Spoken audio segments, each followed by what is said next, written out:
abuse. So one gentleman that I worked with, we'll call him Craig. Craig was having issues in his marriage, as he described it. But the real issue was that he couldn't get good communication going with his wife. He would notice his wife seemed unhappy. She seemed bitter. When Craig would approach his wife would kind of go into a tirade of everything she hated about Craig. And sometimes it would be new stuff. Sometimes it would be some of the oldies that she would pull up from years ago. And she would list several things about Craig that she didn't like. So typically, Craig would try to listen to this, try to apply what he could. He found himself defending himself sometimes because it seemed a little extreme. Some of the things kind of unfair. And this would sort of be the routine over time. Again, even though he would be working on whatever it was she said, he would notice she was unhappy. He would check in with his wife. His wife would kind of list off things.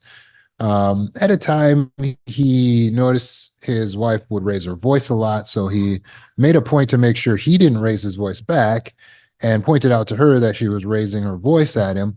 Over time, she recognized this in herself and was able to not raise her voice. Now, this took many years, but it would still be a constant routine of her noticing something about him, being angry about it, Craig approaching, and then his wife telling him all the things that she had a problem with, but she would just not yell when she did it. And this would leave Craig feeling sad. Eventually, Craig started to develop depression because he couldn't ever live up to the list or improve all of the things that she would talk about. And some of the things seemed exaggerated or just plain false that she would say. And so he would end up either defending himself, and that puts him into a fight. And that wasn't what Craig wanted. He just wanted everyone to be happy. Now, hold that in your mind for a second. And in comes Kara, who's another person that I work with. And she talks about her experience with her mom when her mother would become angry. Her mother would say very harsh things to her because she was angry. So her mother would say things like, this is why you don't have any friends. Nobody's going to like you. She would say things to imply that Kara was not lovable. Uh, Kara started to internalize this um, feedback, if you will, she was getting from her mom and started to believe this about herself that, well, maybe perhaps she's just not lovable. And it started to affect Kara's happiness and her sense of stability, confidence, inner security, and self worth. Now, what both Kara and Craig have in common is that both of them, when I said, you know, you're being abused, when I said that to them, they both said, really? And there it goes with some forms of abuse, particularly verbal abuse and mental abuse, are not as easily perceptible as physical abuse or maybe sexual abuse. So it's very obvious to us if someone is physically abusing us. But many survivors have remarked that the scars of emotional abuse and verbal abuse are so terrible, it makes them wish they had been physically abused instead. So emotional, mental, uh, verbal, physical abuse, whatever it is, we need to be able to identify when something actually crosses the line to be abuse. And so, if you have your copy of the book Mind by Roman Zanoni, you can get a copy of this on Amazon if you don't have your copy already. We're going to be looking at chapter 20 in the book, and you can follow along here. Because under relationship skills, chapter 20, relationship skills, it details for us exactly what abuse is so that we're not going to be fooled and we're able to actually identify abuse. Okay. And here's what it says. It says, If anyone offers more than a few points of constructive criticism, you can inform them that they are being verbally abusive. If it persists, you should remove yourself and not engage with that person. Did you catch that?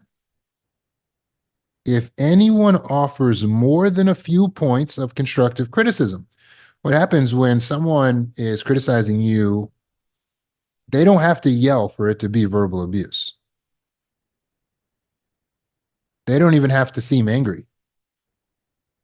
You see, if I sit here and I say, you know what, you're really gaining a lot of weight in just this tone, you're really gaining a lot of weight. And you know, a lot of people really don't like you. And you know, you did fail on your test the other day. And you know, you're not really helping out a lot with the chores around the house. And you know what, I'm really sick of hearing you complain about the so and so. And you know, I really don't like your haircut. And you know, another thing, I think that it's really ridiculous that you keep wanting me to participate with you in the so and so. And you know, another thing about you that's really bad, and they just go down a list, no matter how calmly they go down that list, that is verbal abuse.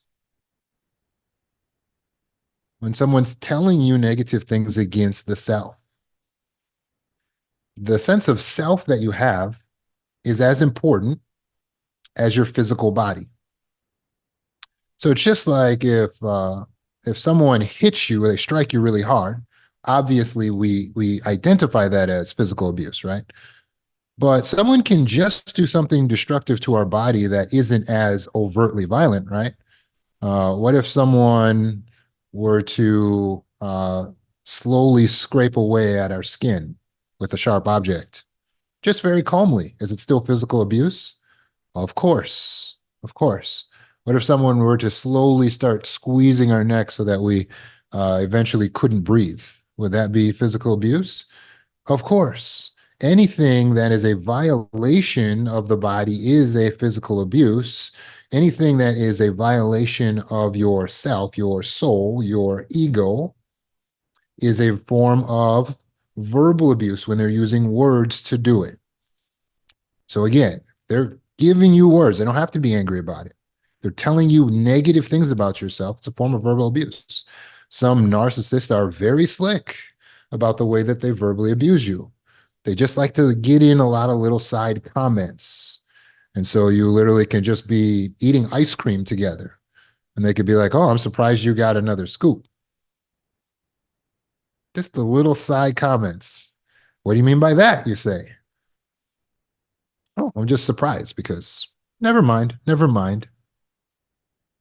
Just the little side comments that they say. Or you go to them for support for something that you've been through that's distressing. Oh, they terminated me at work, or they gave me the bad assignments, and then your abuser says things like, "I'm not surprised," and you're like, "What? What does that mean?" I mean, I'm not surprised that people are treating you badly, and it's like, you're not surprised that you go to them for the support, and they're telling you they're not surprised that other people treat you badly. In other words, they want you to believe that you are to blame for the way that you are treated. And that is a form of verbal and mental abuse. They want you to believe that you are to blame for any bad things that happen to you, even on a spiritual level. You'll be like, oh, I had a financial reversal or my car didn't work. And they'll be like, God's probably punishing you for the such and such. And you're like, hmm? And if you're unwitting, you might actually internalize that and it would damage your sense of self. So we want you to be able to identify the abuse. And that's what chapter 20 is helping you to do in the book here. If you're just joining us, Mind, we're in chapter 20, so you can follow along with us. It says this: emotional abuse, because what's the difference, right? With emotional, verbal, mental abuse, you ever wonder that? What's the difference? Notice that it says Emotional abuse is when someone tries to cause you painful feelings, disregard your feelings, or invalidate your feelings. This can be in what they say or do. Again, emotional abuse is when someone tries to cause you painful feelings, or they disregard your feelings, or they invalidate your feelings in what they say or do. Emotional neglect, on the other hand, is when someone tries to cause you painful feelings, disregard your feelings, or invalidate your feelings by what they avoid doing. And yes, I do consider neglect as a form of abuse. But to differentiate, the neglect is them avoiding doing something that causes you to have hurt feelings. And the abuse is when they do something that causes you to have hurt feelings, i.e., a mother who doesn't hug or comfort her child, she's neglecting the child. And that's emotional neglect. She doesn't hug the child. She doesn't comfort the child. She didn't do anything to the child. She doesn't hit the child. She doesn't even yell harsh words at the child. She just doesn't hug the child. That is emotional neglect. And it is equally as serious and leaves very, very deep scars, just like other forms of abuse. So we have to be able to identify that. Was I emotionally neglected in my relationship? Yes. In the context of a relationship, you are being neglected when someone fails to do something that they, by the contract of the relationship, are supposed to be providing for you. Because in marriages and in parent-child relationships, or with your parents too, to provide for you your emotional needs.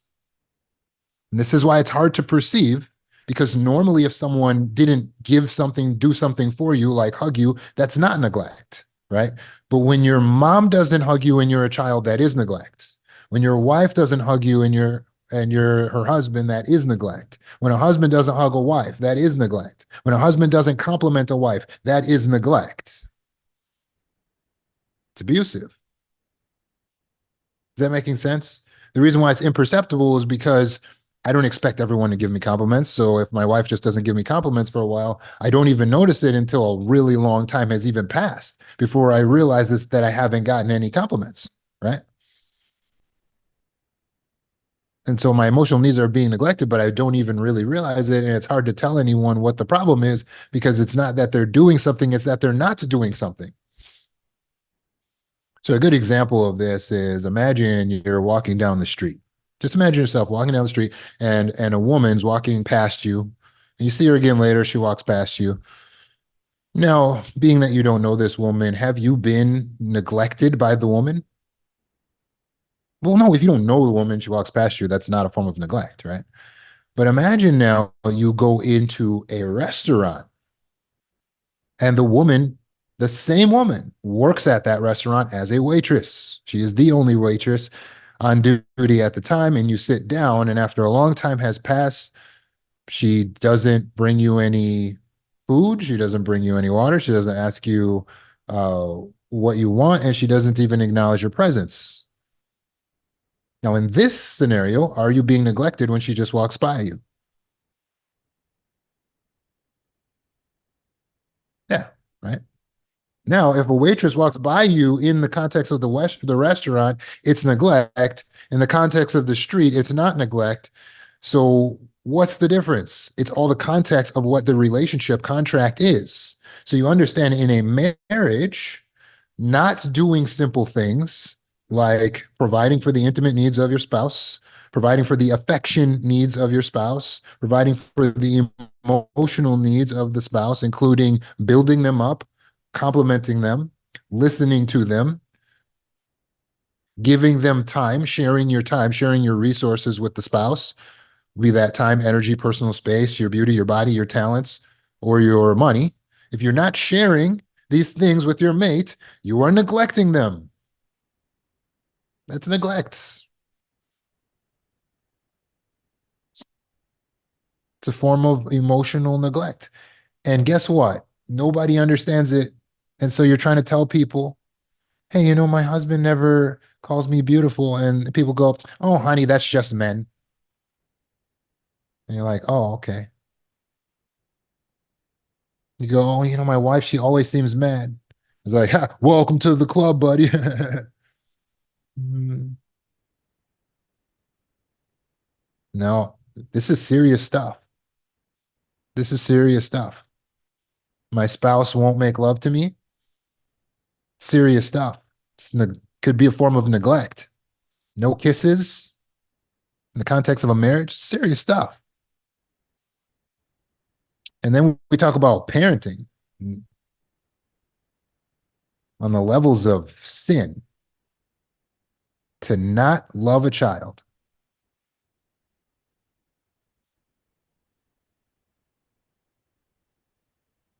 Many children who have parents who don't love them because they emotionally neglect the child. Uh, these children grow up to think that there's something wrong with them. So they interpret, oh, my parents ignored me. They didn't like me. They didn't love me. They didn't care about my feelings. So my feelings don't matter. I don't matter. I'm not likable. I'm not lovable. And they go out into the world with that script. How do you think that's going to work for them? Do you think that's going to work out? Going into the world, I'm not likable. I'm not lovable. I'm not worthy. No, it doesn't work well for them. It gets them into another abusive relationship after another abusive relationship, or they just flee from all relationships altogether and they don't feel like they're getting their needs met one way or another. In the relationship, they don't know how to get their needs met. Staying away from relationships isn't getting their needs met, all because parents aren't loving the children. What a sin. The thing is, if we just back the truck up a little bit, how do you not love a child? A child is inherently lovable. Like every child. There's no such as an unlovable child. No, no. Children are inherently lovable.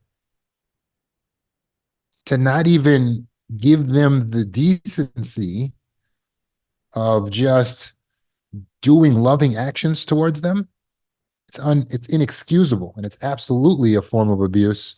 So neglect is, as I consider it, a form of abuse. But that's the difference with neglect and abuse, what they do versus what they do not do. So you want to be able to identify these different forms, right? So we're going to get into two forms. It says below are forms of emotional abuse split into two categories. So you got emotional abuse at the top, and then the two categories are verbal abuse and mental abuse. So now you can realize, okay, when you have emotional abuse, you can break that down into two types of emotional abuse. There's verbal abuse and mental abuse. And now we get to understand what verbal abuse and mental abuse actually are. If you don't know, this amazing book that I'm reading from is Mind by Roman Zanoni. If you haven't gotten the message yet, you should have been got this book. Okay. So save up your money and go and buy this. Roman Zanoni on Amazon. Here we go. Verbal abuse is when someone uses words toward a person in a way that's detrimental. Verbal abuse is anytime they use, again, they don't have to be yelling. It's already verbal abuse if they're using their words in a way that's detrimental to you. Making sense? They're tearing you down with their words. They're using their words in a way that's detrimental to you. Making sense? This can include critical remarks, belittling jokes or comments, humiliation/ridicule, manipulation, smearing, threats and coercion, name calling. Those are forms of verbal abuse. Okay. Any of this sound familiar? I know it does. You know why? Because those who have complex trauma have been abused in like 90+% of the cases. Complex trauma is synonymous with being an abuse survivor. PTSD without the C doesn't have to come from abuse. But the C, the complex, means that you have ongoing trauma. Ongoing trauma typically is because you are a prisoner of war. Like you're stuck in a circumstance, in a marriage, in a relationship, or as a child in a household where you're being continually tortured, mistreated, neglected, abused. So, yeah, this is all very familiar to you. You went through this stuff, right? You had verbal abuse. Critical remarks, right? We're not talking about constructive criticism. Here's an example of constructive criticism. Hey, I just wanted to talk to you. You know I love you so much, honey. Okay. There's just this one thing that's really bothering me, and I gotta let you know about it. You're leaving your and blah blah blah. They give the criticism and they let you know it's in love. They give you one thing to work on. One, maybe two, but they don't have the aim of tearing you down. They're not looking to hurt you or harm your feelings. And they don't just go on and on and on like there's no end to all the badness about you. You see the difference? That's constructive criticism. It's proper, it's appropriate, it's necessary that we offer a little criticism to our loved ones. Our children need constructive criticism from parents, and husbands need it from wives, and wives need it from husbands. We need to know why. Because when they speak up, number one, they're expressing their standards, their boundaries, their needs, their wants to us. And number two, it helps us to not be so darn annoying. And so we won't be so irritating if we take their advice. And so they're telling us, here's how you could be less irritating to me. Pick up your little floss sticks that you leave around. If you just pick these things up, please, I love you. But if you do this, I can love you more. It's like, okay, that's fine. That's not abuse, right? Right. But it's when they just keep going and going and going with different things. Belittling jokes or comments. Again, when the purpose of making these jokes is to show disregard for you or your feelings, to show you disrespect, to tear you down, that's a form of verbal abuse. Oh, here comes the moron. Here comes the moron. Here he comes. Every time you make a mistake, there's the moron. Everyone's laughing.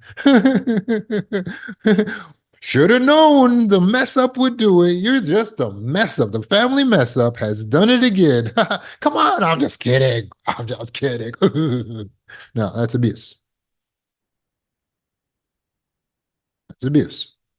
It's meant to show disregard for you, to tear down your self-worth, to tear down your self-esteem, and to make you the punching bag of the group.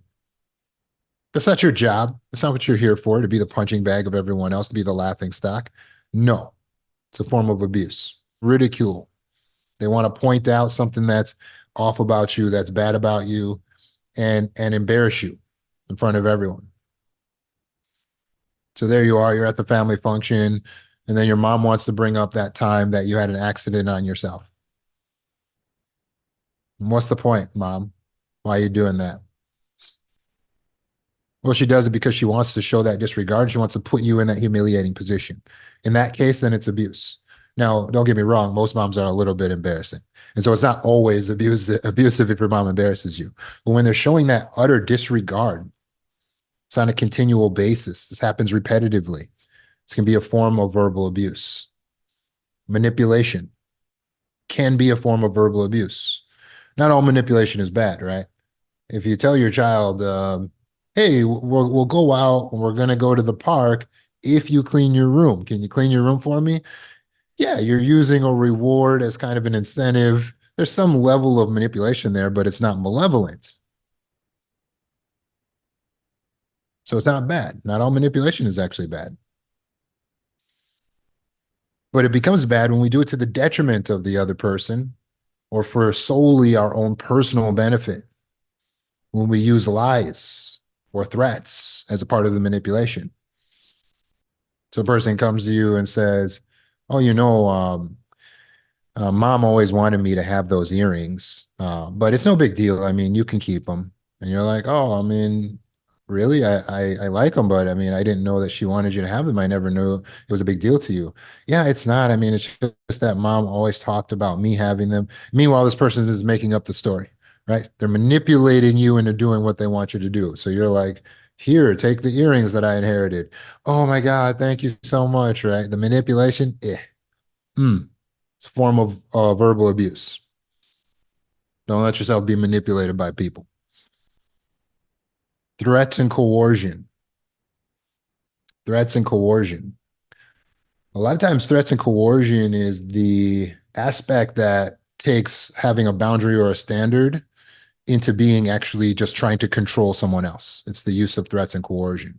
So there's a difference between saying, um, honey, I don't like it when you go to the bar and after work and talk to all those girls there. I don't like that. Okay, well, that's just you expressing a boundary, a standard, your wants and needs, right? Threats and coercion comes in, and if you go to the bar again, I'm gonna burn your clothing. Now we're controlling the behavior of the person with threats and coercion. This is more poignant when we see it happen. It's very common with men doing this to women with the threats and coercion. I'm going to remove the money from you if you don't do what I want. I'm going to hit you. I'm going to hurt you. I'm going to ridicule you. I'm going to expose you. They try to use things that are going to scare you. I'm going to kill your dog, right? I'm going to do something to your child. High level abuse. Threats and coercion is high level abuse. It's not acceptable. And then finally, we have name calling, right? So there's playful name calling. Oh, here comes Dodo Head, right? And then there's really harsh name calling, which can happen in a fight when people are yelling. You should have a standard in your relationship. You never call each other names. That should be a simple standard. You never, even no matter how mad you are, you could be holding it back like you never let it come out. You never call someone a name. Never call someone a name. Very good. So let's take a look at mental abuse. Let's take a look at mental abuse. Yes, I did skip smearing. Smearing, you're not gonna let me miss that one, right? Smearing is slander. That's what smearing is. So you go behind someone's back and you say something about them that's not true so that you can help to turn other people against them. You're using your words to speak negatively about a person. That's verbal abuse. But please don't be fooled. People can smear you to your face as well. So many narcissists will try to convince you that you are the problem, that you are sick, that there's something wrong with you, that you are bad, right? So they smear you directly to your face. So it's not just always behind your back. So please understand that. This next category is mental abuse. It says mental abuse is when someone interacts in a way that can be detrimental to a person's mental well being. It often involves trying to convince someone they're wrong or ill. Mental abuse is when they interact with you in any way that's detrimental to your mental, emotional well being. Examples: blaming, gaslighting, silent treatment, mean treatment, ignoring boundaries, withholding affection or attention, verbal abuse, ghosting, triangulation, controlling behaviors. It's mental abuse. Blaming is to mess with your mind, to make you think that you are responsible for everything bad that's happening. Me and your father wouldn't be getting divorced if it weren't for you. That's blaming. That's a form of mental abuse. You are messing with someone's head. Gaslighting is the foremost form of mental abuse. The whole point of gaslighting is to ultimately convince someone that they're ill or wrong. So you're going to create a false reality, and then you're going to make them think that is their fault, or that they're mentally ill. That's something wrong with them. So you take their keys and then you hide the keys somewhere, and then they're looking all over for the keys, and then you say, you must be losing it. That is gaslighting. That is gaslighting. If something's wrong with you, you need to take your medications, right? That's gaslighting. Making them think they're losing their mind, they're mentally ill. It's high level, highest level form of abuse. Silent treatment. A lot of people have moms that gave them the silent treatment, or dads, wives that are giving them the silent treatment, or husbands. We all know what that is. It's not taking a moment to pause from the conversation for an hour or so. Silent treatment is where someone for a sustained long period of time refuses to respond to you or acknowledge you like you are a human being. That's abuse. That's mental abuse, to make someone feel like they're not important or they don't exist. And for a mother to do it to a child, oh my God, horrible. And it actually happens. Mean treatment is like silent treatment, only you could be talking to the person, you're just always mean to them. You slap their sandwich on the table, you're just mean to them. You just treat them in a mean way. This is a nice, subtle form of treatment that a lot of abusive wives, narcissistic wives, like to use these on their husbands. The mean treatment. So they're just mean, but it's not like they're just mad for an hour, two, three, four. No, no, no. It's like it's sustained for days at a time. Just mean treatment for weeks, for months, for years. Just treating them like they don't deserve to be treated humanely. Walking past, brushing past, not saying excuse me or sorry or please, not showing any politeness, just treating someone as like they're dirt. Mean treatment is a form of mental abuse. So please be on the watch for that. Ignoring your boundaries, mental abuse. You tell your mom, Mom, can you please knock? And they barge in the door. This is my house, but they ignore your boundaries completely. Mental abuse. Withholding attention or affection,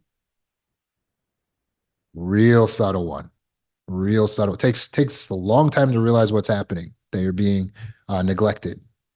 They withhold their affection. So you're in a marriage, and all of a sudden you don't get any kisses, you don't get any hugs, or you're born into a family, which is even worse, with parents that aren't giving you any kisses, any hugs.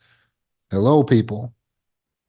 Humans have emotional needs in the context of these relationships. So if you're a parent or a spouse, give the love freely. It costs you nothing. It costs you nothing. Give it. And that validates that human being.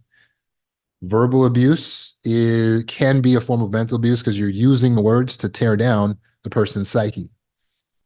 Ghosting in the context of a committed emotional relationship, and all of a sudden you stop speaking to a person, that can be a form of abuse. It's a form of neglect.